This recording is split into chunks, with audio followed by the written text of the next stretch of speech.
이번 시간은 우편 및 금융상식 OT를 진행하도록 하겠습니다. 우리가 무언가 학습을 한다라고 했을 때 첫 페이지부터 펼쳐서 학습하는 것도 물론 중요하겠습니다만 무엇을 학습하는가에 관련된 것이 가장 기본적인 것이 컨텐츠, 목차죠. 그리고 그 목차가 각각 합쳐지게 되면 그 해당 과목의 목표인 이름이 만들어지게 되는 거예요. 우리가 배우는 것이 우편 및 금융상식이에요. 그러면 우편 하게 되면 금융 하게 되면 금융이죠. 금융이라는 것이 곧 예금과 보험이라고 볼 수가 있고요. 이러한 부분들이 가장 기본적으로 우리가 배우는 게 도대체 무엇냐라고 하면 우편은 뭐냐, 금융은 뭐냐라는 개요가 되겠죠. 각각의 의미라든지 혹은 용어라든지 분야별로 사용되는 것이 있을 거예요. 그리고 우편이든 금융이든 가장 기본적인 것은 상품이죠. 그래서 그 상품들의 구분이 있고 기준에 따른 구분과 그 구분에 따른 종류가 있게 될 거예요.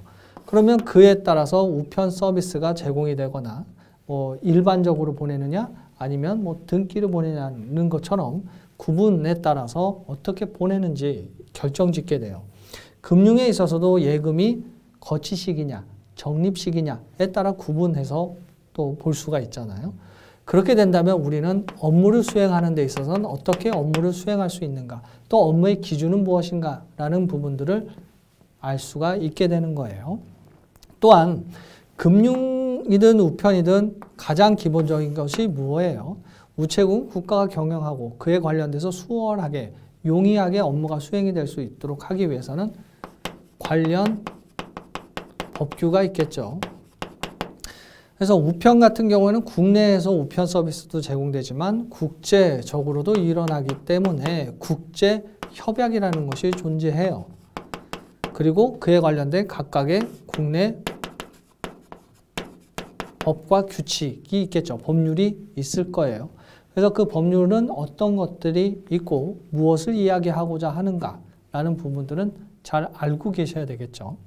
또한 우리가 금융이라고 하게 되면 소득이 생기고 저축이 생기게 되면 이제 세금이라는 부분이 있게 되죠. 그래서 이런 부분들 같은 경우에는 기본적으로 세금 계산하는 것이 출제가 되고 그 계산에 있어서 비과세되는 부분들이 있는가 혹은 분리과세되는 부분이 있는가 구분할 수 있어야 되겠죠.